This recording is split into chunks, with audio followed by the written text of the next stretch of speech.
Welcome to the dugout. Put your hands in here. Yeah, yes, sir. We're ready to go now. July 4th. Welcome, guys.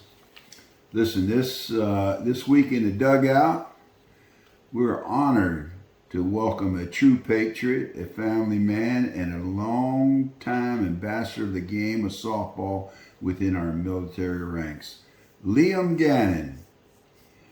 Liam grew up in New York and proudly represents the fourth generation of military services in his family. Married and a father of four, Liam dedicated 20 years of his life to the United States Air Force, joining September 26, 1996, official retiring in October 1st, 2016. During his distinguished career, Liam served around the globe. I'm not going to mention all these Air Force bases, but there are like 8 of them, and we'll say Turkey, Nevada, Portugal, Guam, Korea, Arizona. So you've been around, buddy. Whenever he was stationed, Liam brought more than duty and leadership. He brought his love of softball. On the bases across the world, the ball fields became the sanctuary, a break from the intensity of service and a way to build camaraderie and esprit de corps among his fellow airmen. Liam holds degrees in both social science and logistic management, but it's his leadership, humility, and love for the game that makes him a perfect guest for our show. Join us as we sit down with Liam Gannon to talk life, service, and the power of softball to unite people in all walks of life, even on the other side of the globe. Well, welcome, Liam, and July 4th is pretty appropriate, huh? It is. Yeah. Thank you for your service, by the way, man. That's pretty cool. Take us back to the beginning. What was it like growing up in New York? It was great. I mean, sports state, so you could, whether you wanted like hockey, football, basketball, baseball. I mean, there was so much to do. If you love sports, growing up in New York was probably one of the best places, whether even boxing too, the mecca of just everything. Yeah. There's a lot going on there. Yeah. Now, that's a very rich heritage of military family that you have. What was that like, and how did that kind of mold your values and your opinions of things growing up? Well, actually, now we have 5 generations now. So there's 5 generations of my family now in the military. But a lot of it dealt with, like, it stems from actually my grandmother and stuff like that. Just the core she had, looking out for each other, family first, kind of like how the military is, your esprit de corps, the people we served with, and everything. Is just kind of like what you guys are saying, involved in sports, like being a team and stuff like that with the family and stuff like that. It was always, my dad being a Marine, my uncle was a Marine, my other uncle was Air Force, and then my mom's brother was Marine too. So it was a lot of family members. It was just always talked about. But one thing growing up, my dad was a Vietnam veteran, so at the time Vietnam veterans didn't really talk about a lot of their service in the mid 80s because of how they were treated coming home and stuff like that. So the history of my family in the military didn't actually come out to me until I joined the military, and I learned a lot more about my family's history. And on that note, like, at what point did you feel that was going to be your calling, your destiny? Like, was that organic? Was that just when you were a little kid? Is it something that you wanted? Talk about that. Yeah, I kind of felt I was going in that direction. I mean, I was a kid every summer to get a crew cut.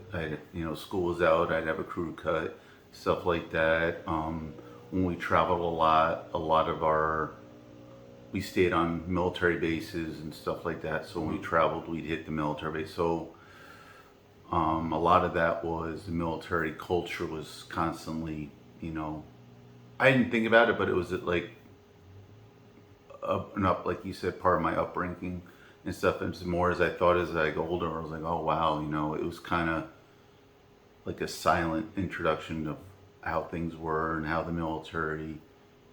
Then I don't want to say benefits, but the privileges you got when serving in the military. Mm-hmm. And you have a beautiful family. Talk a little bit about your wife and kids. Well, my wife and I just celebrated our 6-year anniversary yesterday. 6? 6 years. So, my 2 stepdaughters are currently in college right now. One's going for child behavior and stuff, and then my older stepdaughter's going to school for animation and movie design. Mm-hmm. So she's trying to get her door in either EA Sports or Disney animation and stuff. And then my 2 children, my youngest is actually going to school for marine biology, and my oldest is just in the startup business for his own landscaping business up in Jacksonville. Mm-hmm. So they're actually succeeding and doing well. That's awesome to hear, man. You've earned degrees in social science and logistics management. What drove you towards those fields in particular?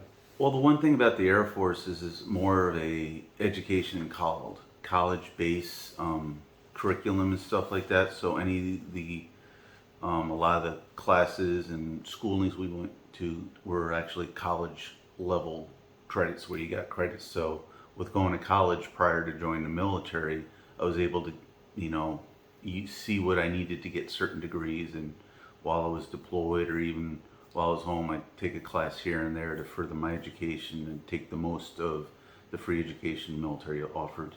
That's cool. Another thing too, families, Marines and Air Force, how did you decide? Was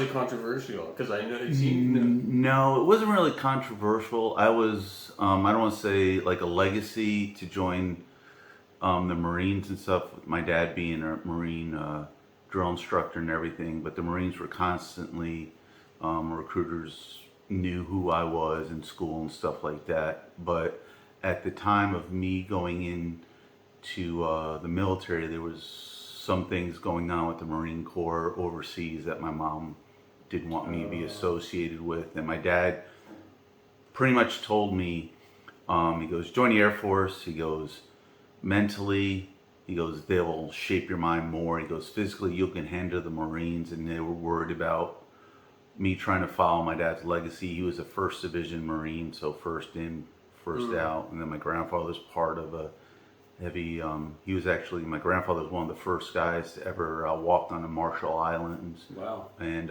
laid ground fire for them raising the flag on Iwo Jima and stuff like that. That's pretty cool, man. So wow. There's a lot of stuff where, that's why I was kind of pushed in the Air Force, because the education wise too, to build it, because I would have been more of a, I don't want to say, not knocking my friends that are Marines and stuff like that and what they do, but Yeah, you guys go ahead and do it, man. You guys all do that kind of stuff. no, we do it, but it's all fun and camaraderie and the brotherhood and sisterhood that we have with each other and the joking around. So Yeah. I think Ed wants to get into military and softball. Yeah, well, let me look. Yeah, I wrote some questions down here, but walk us through the journey of your Air Force in the context of softball. How'd you get? I mean, look, there's a big. I guess that's a joke too. But any athlete I ever knew that went into the Army, Navy, or whatever. What it might speaker? Yeah, it's touching your skin and it's distorting it. Let me see what. Turn this on. There we go. Yeah, just hold on to it, actually. Hold on to it. Yeah, it sounds better. What about that? You still hear that? That's even better. It's okay, yeah. Yeah. Yeah. I forgot totally where Sorry, I man. get that train off that damn track. Some of your most eventful assignments, I guess.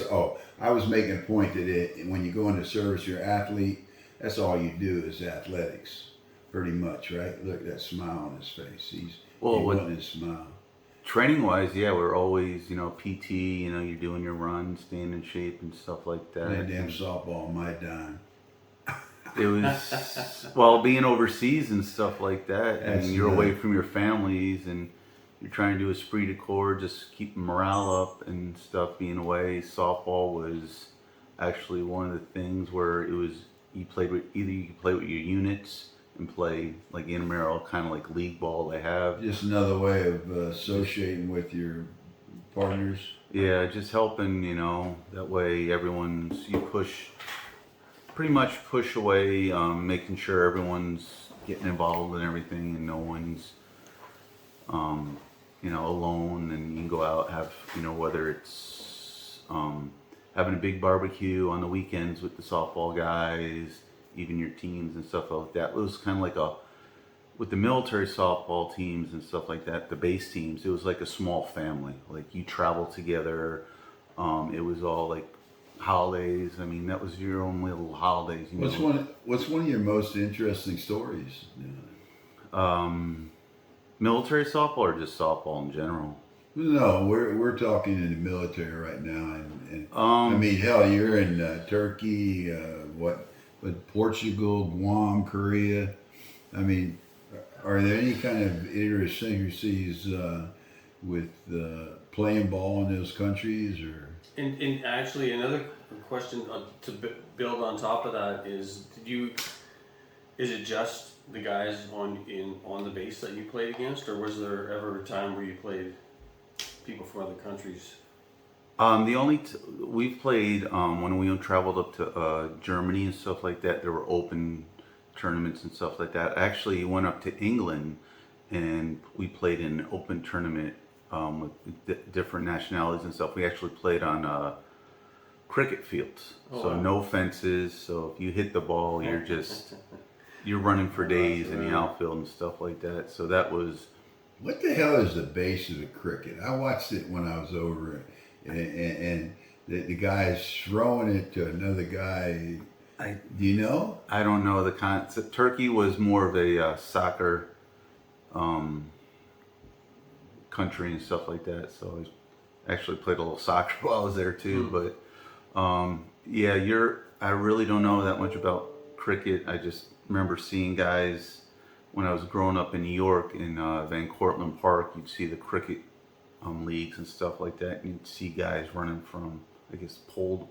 Yeah, but there's a guy pitching to a guy with a paddle. Yeah, it's And when I was in New Zealand, they had cricket and they had soccer. What do you call it? The All Blacks, but. The cricket was interesting because it was a big stadium like that they had on TV, and you seen the guys playing, and they go around how they pan to the audience in baseball in the U.S. Well, everybody they panned to was asleep. I swear to God, 2 out of 3 of them were sleeping. Oh, man, that's how fast the game went. I mean, that was crazy. I just have.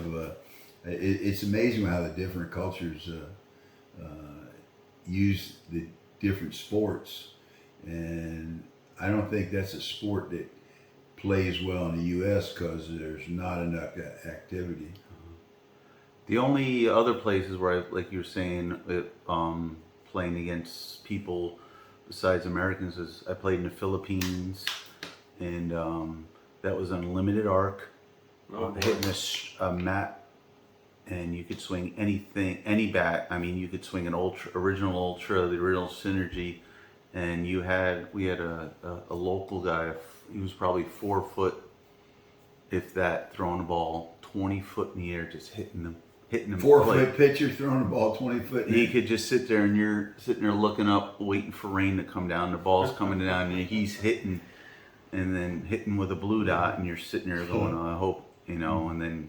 If you got a hold of the ball. Did you ever play unlimited arc? Yeah. Yeah, I did. I'm not a fan. You're not a fan? Not a fan. But we only did it 1 year here, but the one thing I do remember is I struck out 3 times in a row. 9 straight pitches. And I'll give you an idea, the nickname of the umpire was Blind Mike. There may be a correlation there, but I said to myself, that ain't gonna be a strike. Boom, strike. That ain't gonna be a strike. And what do you do? It's like if I had to play unlimited art and with a wooden bat, I'd stay home and play ping pong. Yeah. Ooh, I guess I better give you another question because that was really That's an id tangent right there. Yeah. Cricket and unlimited art.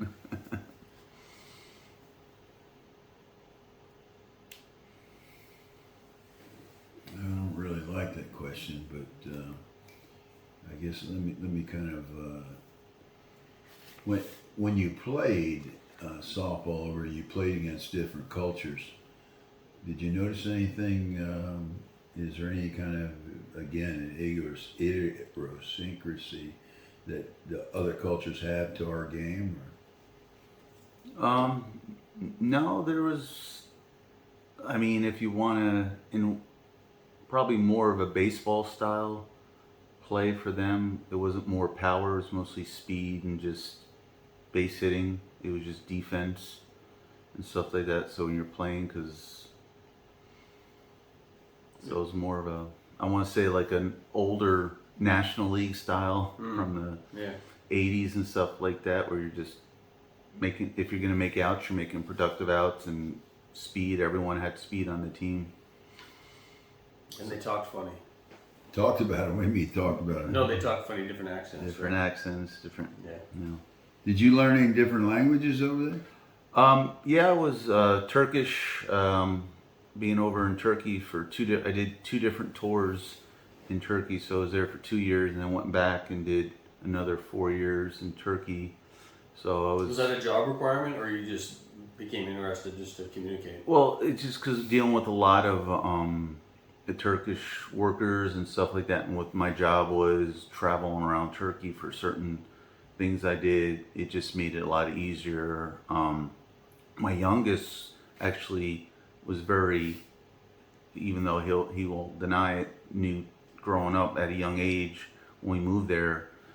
He came there when he was about 2 and left around 6, and he could speak Turkish. I mean, You can speak Turkish? we'd go down to local alleys and stuff like that, and I'd know little bits and pieces of it, but he'd know and be like, "No, Dad, they're giving you the price," and I said, and we get the Turkish price. So we get the the little Turkish deal. Isn't that funny? In foreign countries, they all do it. You know, they screw the American. You know, unless I remember when I went to Mexico with someone. I was with someone, and I was going to buy something. He said, "Wait a minute." So he's a Mexican guy. He went over and got it half price. Is that what happens there? Well, yeah, a perfect example is I just got back from a European trip. I went to Turkey and stuff like that. We were in Turkey, and they knew I knew a little Turkish. They took us to a separate room, showed us all these rugs and stuff like that, and we got pretty much half price for a Turkish rug and everything. So. Well, you want to go with somebody that speaks Turkish, I guess. They're your language. Yeah, it was. I mean, it's still, but I was surprised that you kind of like riding a bike again. You start talking a little bit, and there's no, an interesting story about how a player reacted. You don't have any. You don't have any kind. What are some of the memories you remember about your? I mean, we all have a memory of a game, of course. Naples, Italy. We got to play on a dormant volcano. They turned a dormant volcano into a softball field. So they turned a volcano. It was a dormant volcano, so it was you were playing like the middle of it. Yeah, you were playing in the crater, kind of like a Hawaii Diamond Head, similar to that, where it was the old diamond. It was an old volcano, and they had a softball. Yeah, I've been around some volcanoes, and they got this damn black rock stuff. Yeah, it's hardened. How do you play on that? It was grass. I mean, it wasn't, but it was. Yeah, it was an experience and stuff like that to play on a. Yeah, I mean, it was dormant. You didn't have to worry about it, but that was one of the fun things. Like I said, a lot of cool places I got to play. I mean, Any big time players you met over there in the game?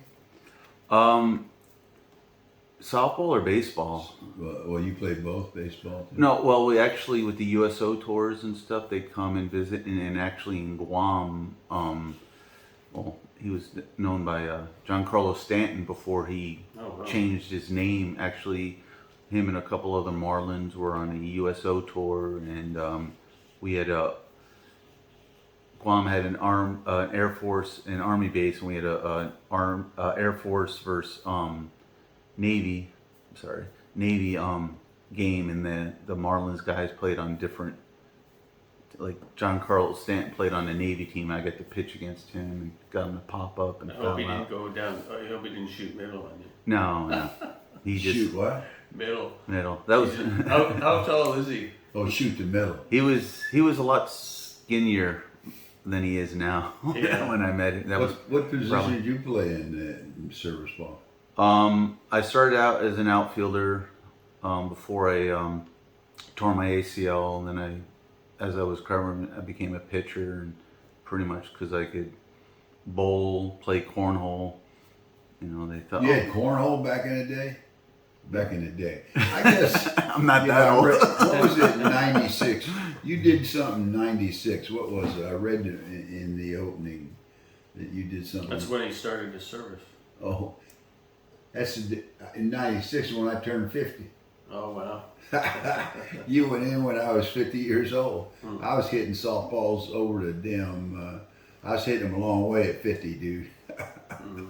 Yeah. Now I can't hit it out of the infield, but that's another story for another time. Yeah. So when I saw the 96, I was relating to that number, and I remember that's when it started in the 50s. Yeah. So. You're a long ways from the 50s. So how old were you when you went there? Like 20? I was 21 when I joined them. When I went in. 21 and 96, and now you're 50. Yep. Yeah. So let me do the math on that. It's 26 years difference between. No, I mean, if you are 50, just Yeah, I just turned 50 this year. Yeah. 29 years. And that's funny how that's why I think softball is such a great game, is that you can really play it forever until you die in some kind of level, right? Swing a bat. And, what do you think the benefit of softball is? Since they do it in the service, you do it when you get out. What's the benefit to all that? Well, for me, it's just being. It's similar to the military, where you're in your team concept, your camaraderie. I mean, the guys you're hanging out with, if you can hang out with guys on and off the field, it just, it's true friendships, true bonds. Like in the military, when you're serving, we were gone for like 6 months at a time, and you had your brothers in arms where you look out and you kind of know their patterns and stuff like that. Especially like mental health wise and stuff like that. You could sit there and see if something's going off. I had a couple of guys I was stationed with, and when we go down range, you could see they were kind of mentally they were just getting exhausted, and just a simple bringing the glove and just sitting in the middle of, whether we were in Kuwait, Pakistan, So Iraq, you use softball as a break from your break to reality, yeah. just to sit there, and the conversations you just sitting there having a catch. Whether it's sometimes it'd just be a football, or you have your mitt and your glove, you're just sitting there throwing and just talking life.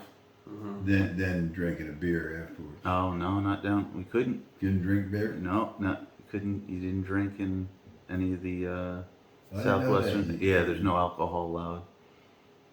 And They're dry countries and stuff like that. Only like the rich, like you go to Kuwait and stuff like that. They don't. You don't go to a store, and the restaurants don't sell.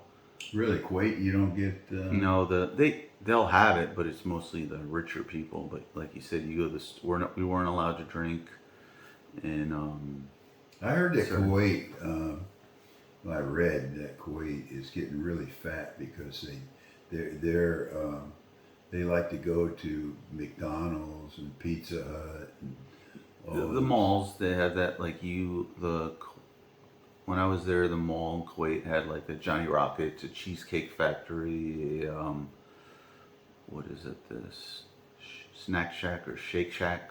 Shake They Shack, had that, oh, yeah. hell yeah. So, Ain't one of them shacks. Yeah, will do. McDonald's is worldwide. You can go anywhere and find McDonald's. They'll just, depending on their twist on stuff. Yeah, I'll tell you what I read was that they treat that as a luxury going to that. Yeah, certain places it is. And, you know, those people got all kinds of money, and not a lot of poor people in Kuwait or what.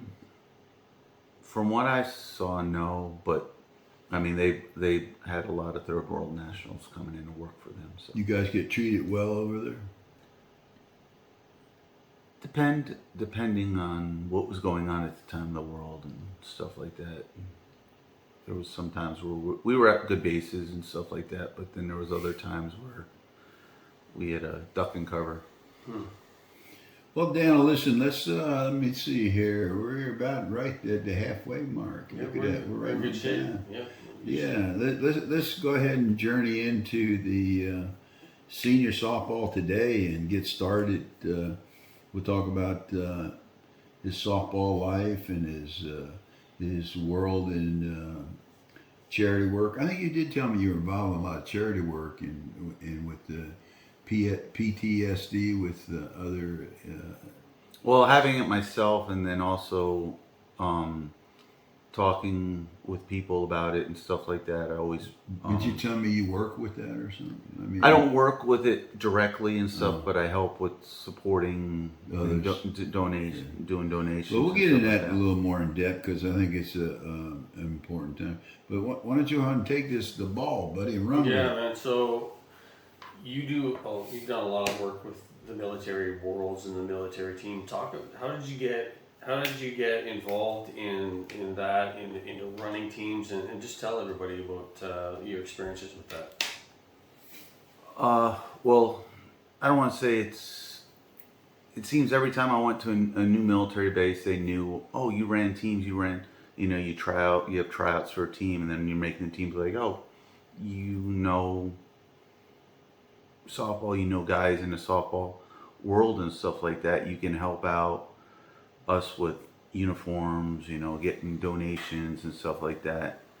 And then the connections that on base also helped us with traveling and stuff like that. So I was able to get us, they call it hops, where you could take a military plane instead of paying out of pocket and stuff like that, because to fly from tournaments, it's not cheap, especially in Europe. So we were able to take, use the military flights because of whether it was just medical flights and stuff like that to use. But we were able to get my connections and stuff that I had and stuff like that to make us walk around, and then also knowing pretty much my attention to detail and just making sure everything's done where we can get things moving quickly and stuff. You a detail guy? You have to be if you're gonna sit there and run a team. You got to be able to know. I mean, you got to have 7 different ways to get one thing done. And you run in like some serious teams. Like you've talked about some of the guys that you're getting on board here. I mean, that's pretty impressive. Well, it's also the benefit. Also helps out my friends that I know. It's a friend of a friend. Hey, you want to come play, and having good morale with other people and stuff that want to play and know that I'm not going to play favorites. I'm not. This is how we do things, and just gonna have fun no matter what. You play hard, and as military it is, play hard, party harder, and stuff like that. We're talking senior ball now. Is that what you're talking about? No, the military aspect. No, when I was playing military. with military teams and stuff like that. Yeah, well, let's get into senior softball. Yeah, well, I mean, Liam has just turned. Some of the questions here. He just turned 50.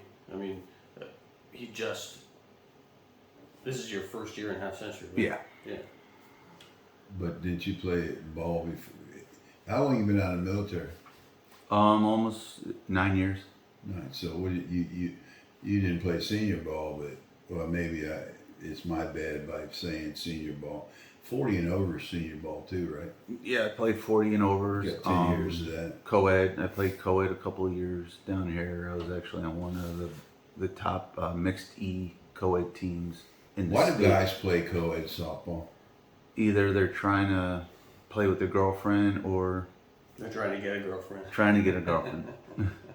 That's why Dan don't play, because his wife is no So, girl in that, right, but- Dan? Yeah, it's different. I mean, some people, we're all different. I try and aspire to play against the best players I can, and I mean, it can be dangerous with these bats. And It'd be dangerous if you were hitting. imagine It is. I Can mean, you imagine Dan hit? You know when they do this, Dan hitting against the women. Or I had a bad incident in Arizona where a guy was pitching me inside. I hit the ball in the dirt, 6 bounces, hit a girl right, broke her eye socket 6 weeks before her wedding. oh my god. And that, unfortunately being a left-handed, you play co-ed. Most of the girls are playing first, second, Yeah. right field, right center, and when you're sitting there and you're chopping the ball down, so you're not. And the next thing, I went up the middle on the pitcher, and he got upset. So it's just it's tough, But when you're playing higher levels of co-ed, there are some girls that out hit guys, and they're gonna sit there and. Yeah. Okay, Dan, I took you out of your flow, man. Go ahead, get back in it. No, it's all good. It's all good. Where was I going with that? I asked 2 questions. That's why I took you out of your You flow. did, yeah, it's all right. We were talking about senior ball and where he's going with it, and he's doing it. I know what I want to talk about.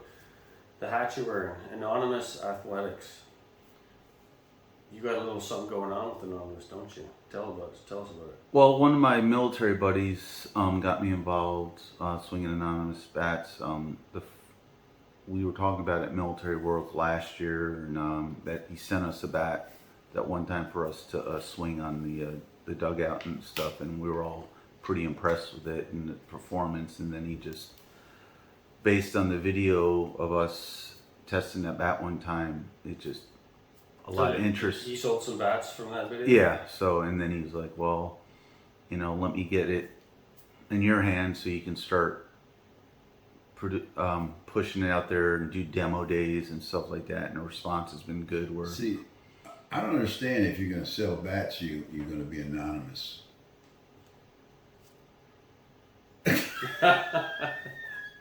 Okay, that joke didn't go nowhere. Anyway, as you were saying, Liam, so it's just it's a small company. The guy, Michael Is he a Vincent. military guy? No. He's a friend. Is helping him with it and pushing out there, but he does a lot of great things. From where, California? Yeah. He does a lot, especially with he has an autism line. He has a son named Liam that has autism, so it's kind of Sunday, what? Oh, has autism. He has a son named Liam. Liam? So it kind of like ties and pushing and stuff like that, and it's just a great company and stuff like that. Whether it's like they started off doing gloves, and then he transitioned. He did a couple of bats with Monster, yeah, and then he started doing senior bats on his own and stuff like that. Monster is a bat company too. Correct. Because I ran into spring training with that guy from Monster. Yeah. Who was that guy? I know exactly. Video on him. Yeah, I know who you're talking about. yeah, you were there too. Yeah, I'm trying to remember who he was. Yeah, well, we'll get it later. So Anonymous Bats, they were originally with Monster, but now they're totally on their own, right? They're not affiliated with any of the companies. They still have their U-Trip ASA bat. They kind of have a bat with Monster and that, but they specifically push in senior bats and gloves, custom gloves and stuff like that. So. And ladies and gentlemen, if you haven't swung a Monster or a Anonymous bat, you want to, because they are very good bats. I haven't talked to anybody who's swung one and said, "Wow, I'm disappointed." They're very good. And if they want to get a bat, do they contact you? They can contact me, or they can go on Anonymous Athletics for it and everything. Like I said, they do sell out quick. They come in and they go quickly. But I do actually have a couple at the house if people are looking for certain ones, or if they want to swing, we can set up a demo day. And what do they have for weights and then loads? Is it balance and load? What do they have? All the bats are standard 13-inch bats, barrels. Okay, They're all 1 inch. They're all one piece. Right. They have the tack on it. They have a balance.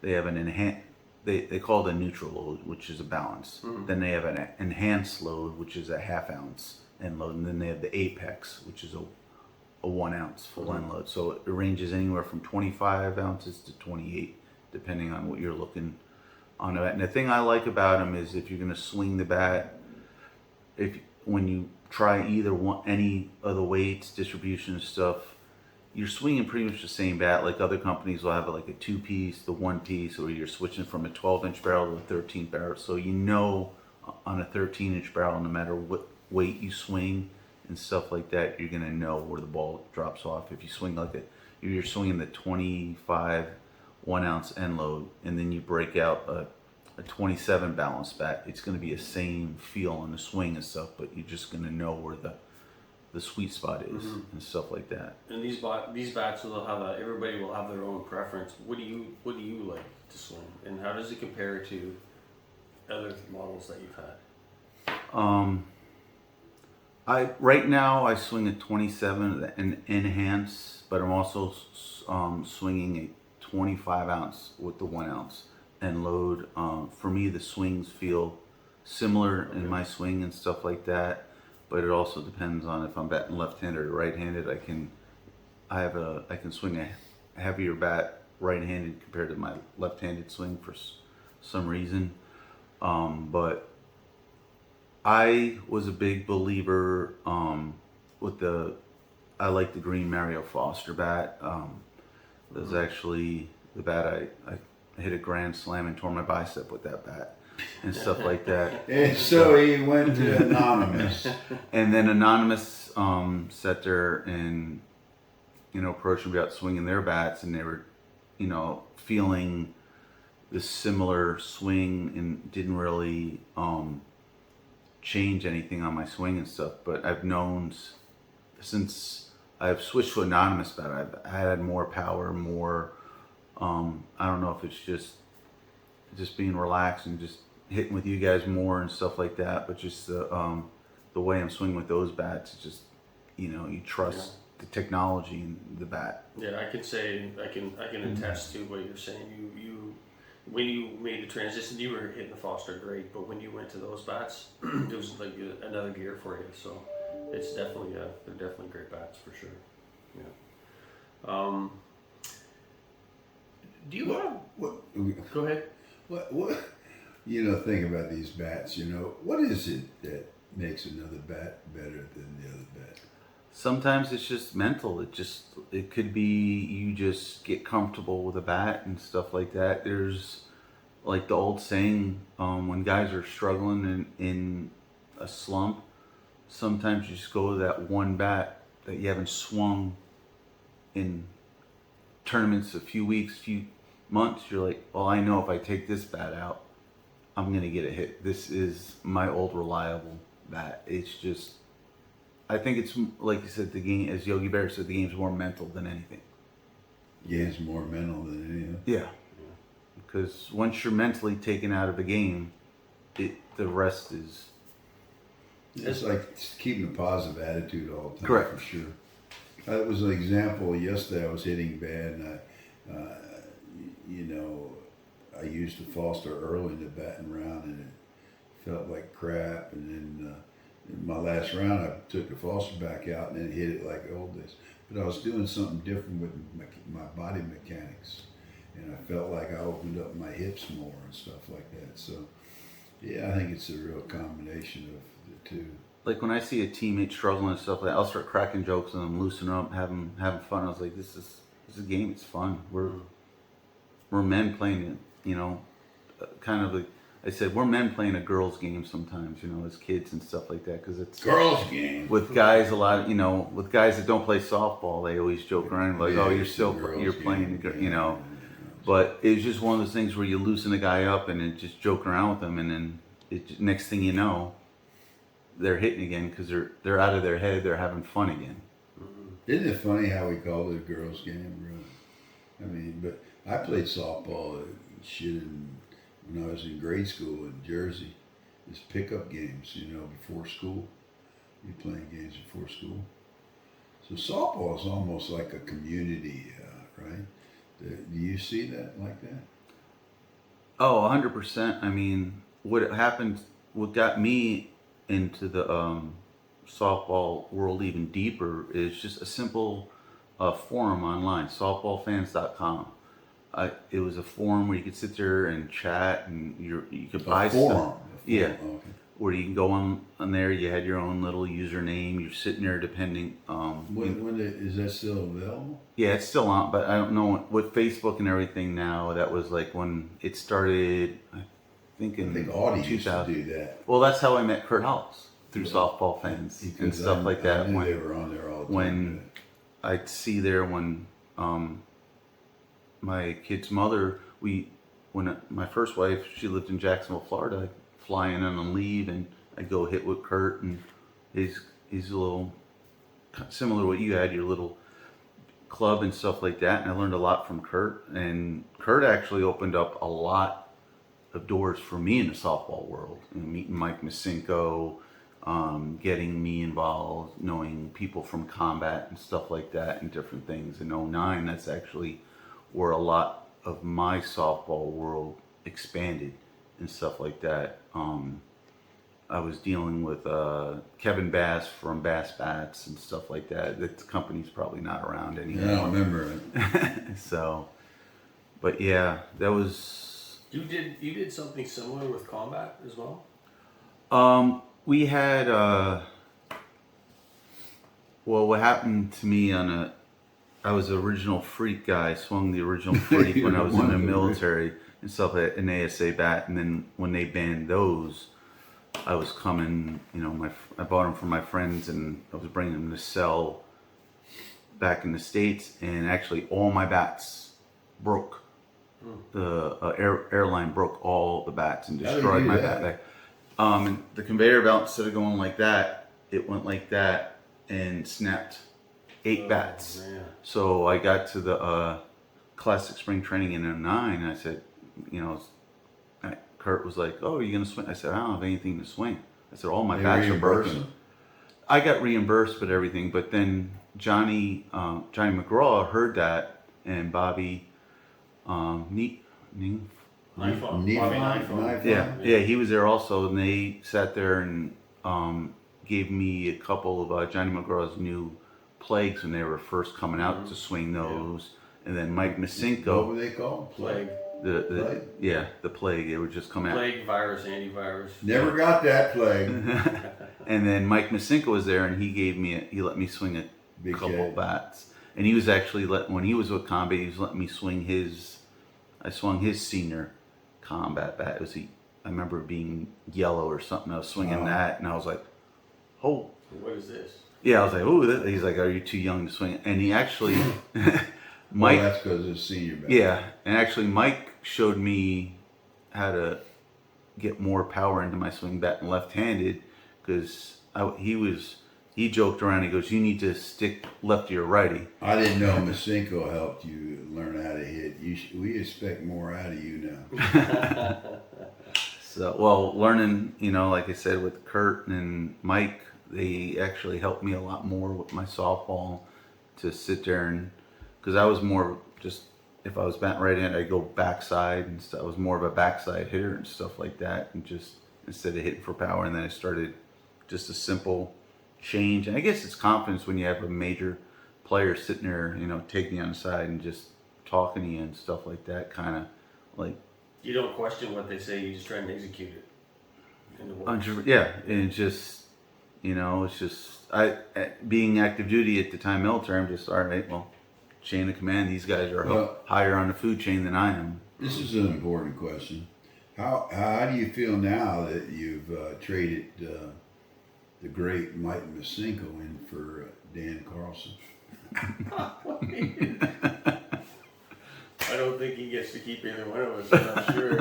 Yeah, I mean, he's got you to, follow and look up to. Well, one thing that I've had the fortune of playing with Liam on a couple of league teams, and he is a good teammate. And the whole joke cracking and stuff like that, I get probably as much out of Liam as he does for me. He's a good dude, man.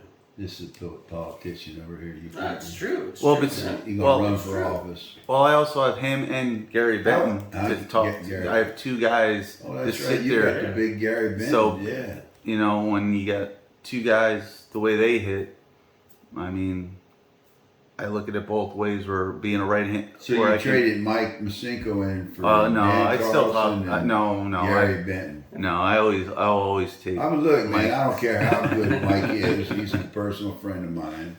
And how good he is, but two heads are better than one. I'm just playing around. Go ahead. No, that's. Yeah, well, then that's- you're over. that's good You're out. stories. I'm You're out. out. Yeah. Sign Next. Yeah, what are we going to talk about? Let's talk a little bit about charity, and then we'll go into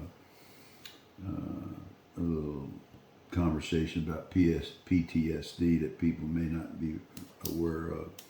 But let's talk about your screen printing company, because we are all wearing your design shirt. How'd you get into that, and what's your motivation behind it? Getting into it, it's a real.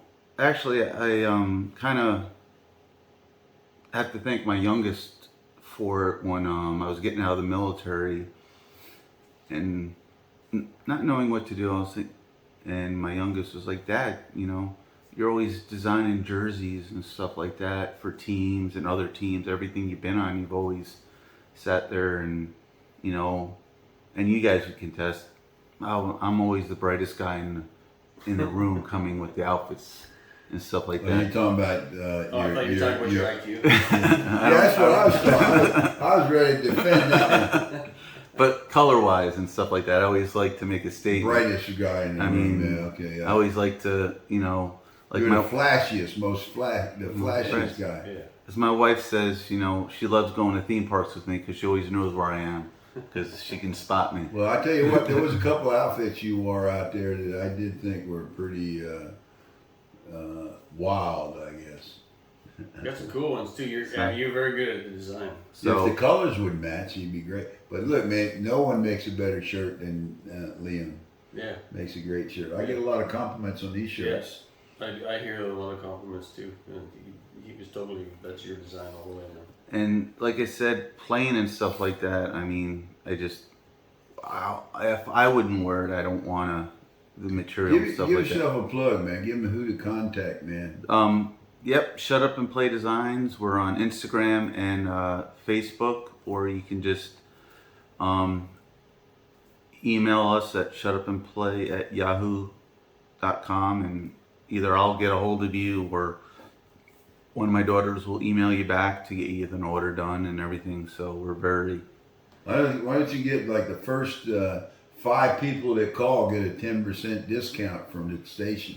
All right, that works. Well, tell them. Yep. You I already said it, so... No, if you say it, I'll make a little TikTok thing out there.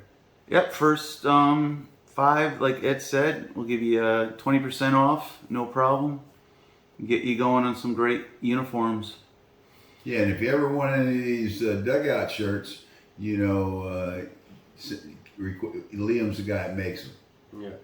Yeah, Absolutely. he does our dugout uniforms, and we're pretty much a shut up and play type team or something like that. And then the name of the company came off a motto we used in a military team. It was just our logo was just we were Smash Mouth was the name of the team, and it just the underword was just shut up and play. Don't I let the remember seeing umpire- that before I knew you. yeah I'm good. Yeah, don't let the umpire dictate the game. Just, say what you gotta say. Just shut up and play, because, It's a good motto. it's, and I do a lot of youth ball teams and stuff like that. Sometimes I make sure I don't put the logo on it, and then some youth teams like it. I do, like you're saying, some of the charity work. I do church leagues and stuff like that. Yeah, go into that, the church, the charity work you go into. Well, there's a few that I hold dear to me. Habitat for Humanity, the Humane Society for Dogs and stuff like that. I've gotten dogs from the shelters and stuff like that, so it's very important. And then I deal with a lot of the local leagues and stuff like that. I'll reach out to see kids that are, not coming from, parents can't afford to give them new bats, new batting gloves and stuff like that. So I'll reach out to my connections and stuff like that and donate bats, gloves, backpacks and stuff like that, just to help, to give fortunate kids to play, because that's a key thing for, just a simple backpack given a kid just boosts their, just spirits and stuff like that. Something, they see some of their teammates walking around with like $400 bats, $100 backpacks. You sit there and just donate something for them, and it just it actually can change a kid. And just That's how what makes much, a difference, man. just something simple, Yeah. and just giving back. And that's something I've gotten back from my dad, and even my growing up in New York from an Irish family. It's just, if you have extra, help anyone else out. My grandma was, you could come in our house at any time and you get fed and stuff like that. My dad was the same way with working for the railroad and stuff like that. After he retired from military, he'd take a homeless guy out to dinner meal because he wanted to eat alone and stuff at a restaurant.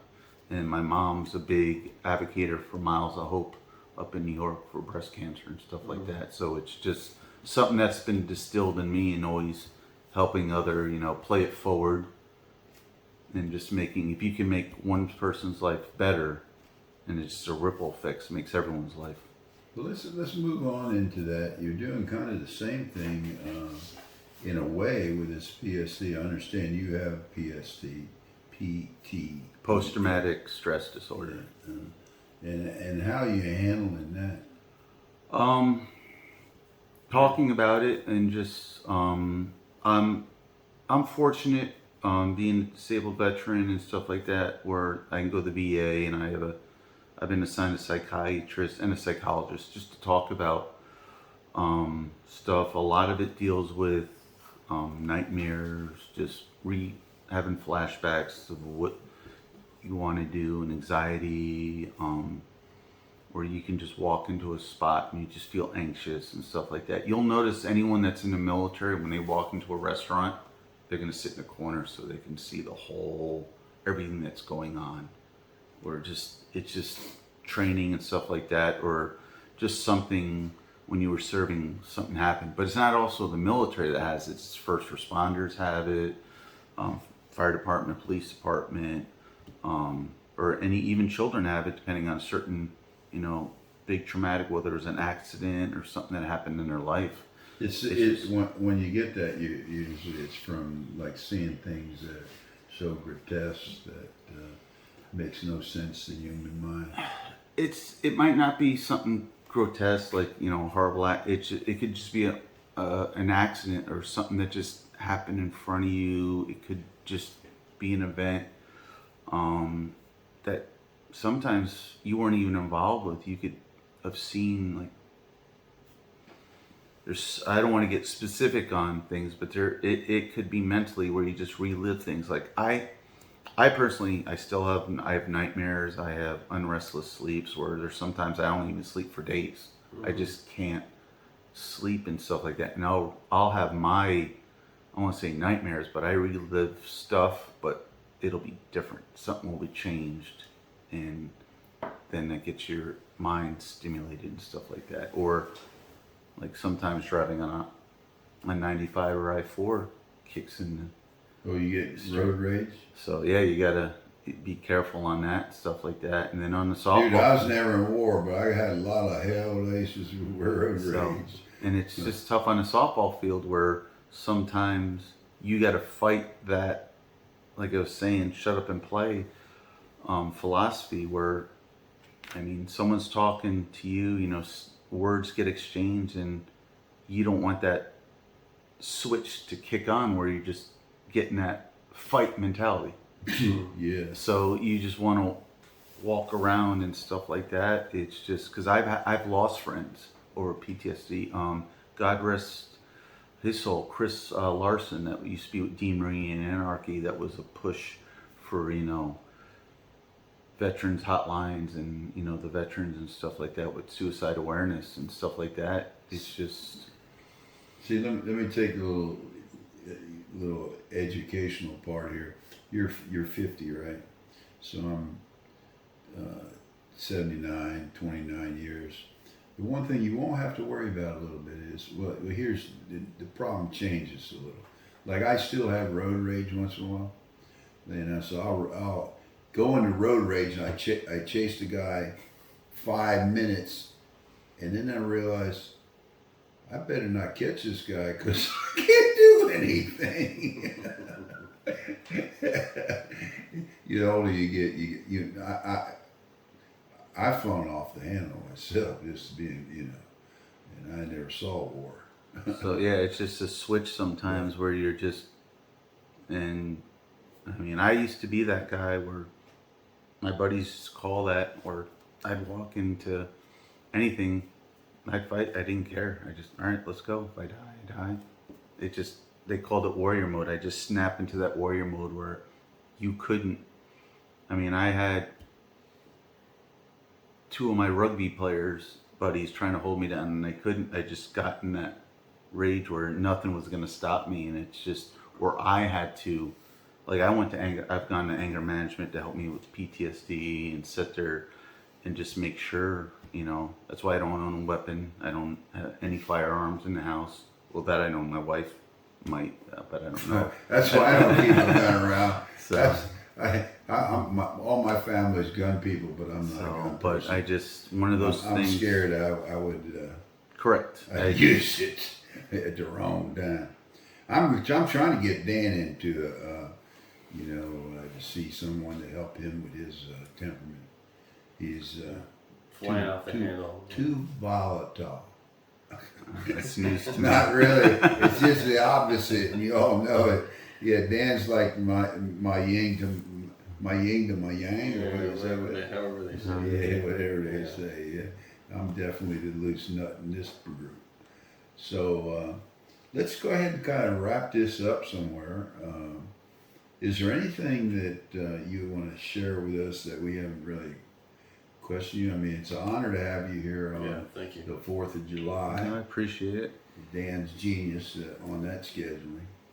We got a veteran on the special day, and it is a special day. Yeah. I always wish I went in the military, but probably would have died because I think I might have been the guy like you, run to the danger. When you see, when you're younger, that's what you can get young guys to do anything if they're aggressive, right? I mean, think about when we were young. We did things that. And that was the secret of recruiting. That's what recruiters would go after, the athletes. They'd always sit there when you were in high school and stuff like that. They weren't talking to the guys, the higher honor society kids. They weren't talking to smart. They were like, I could have gone my dad was a Purple Heart recipient. I could have gone to any of the military academies straight out of college, out of high school. So I could have got a West Point and actually. Yeah, Purple Heart, you get that? Yeah, my father got a Purple Heart. Wow. So That's cool. Well, there's a lot of things to be said about going to military school. I was fortunate to have my grandson go and get it. I actually went there and ate in the mess hall. That's like a highlight of my life.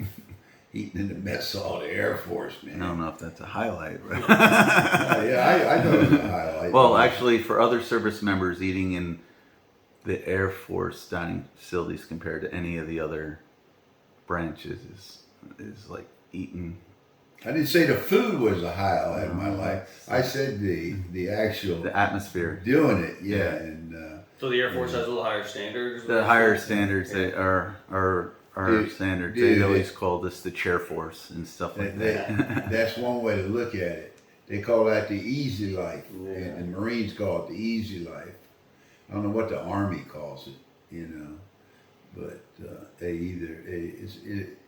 nothing's easy when you put your life on the line. No. You We can poke fun at all those different departments, but without them all, the country isn't what it is, man. You imagine them pilots flying 36 hours in them planes. We better not go off on that track in case somebody don't like it. Well, Dan, anything we missed? No, I'd like to kind of wrap it up. I mean, with the 3 questions. I mean, Liam. Okay, well, let's do that. You've been very successful in life, Liam. You're a very good player. You're a great teammate. What if for people who are trying to climb the ladder to get where you are as far as a player and a person? I mean, what would you say are the 3 keys to your success? Most importantly, I mean, family. I mean, my wife is very supportive of what I do. I mean, she sometimes says it's a curse. Softball's a curse sometimes, but also another good is a group of friends. Having a good core group of friends that are pretty much, you can anytime, anywhere, place you can call your friends and they're there. I mean, that's key to have people in your life like that, to have true friends in life. That's been key. And that's kind of what the military has. I mean, we're just because someone's not blood doesn't mean they're not family. Yeah. So that's a key thing. You get to pick. Yeah, you kind of know. And then with me with softball, it's just always willing to learn. I mean, there's always wanting to get better. Just it's all through. It's just like whether it's education, whether it's personal fitness or anything in life, even in business. It's just that one step, never settle. Because once you settle, that's... Yeah. That's good stuff. So family, friends, and development, right? Yeah. That's Pretty much. 3 keys. Build your family, friends, and development. Focus on family, friends, and development. Yeah. Okay, I like it. Well, we're there. We're at the hour. That's Let's end.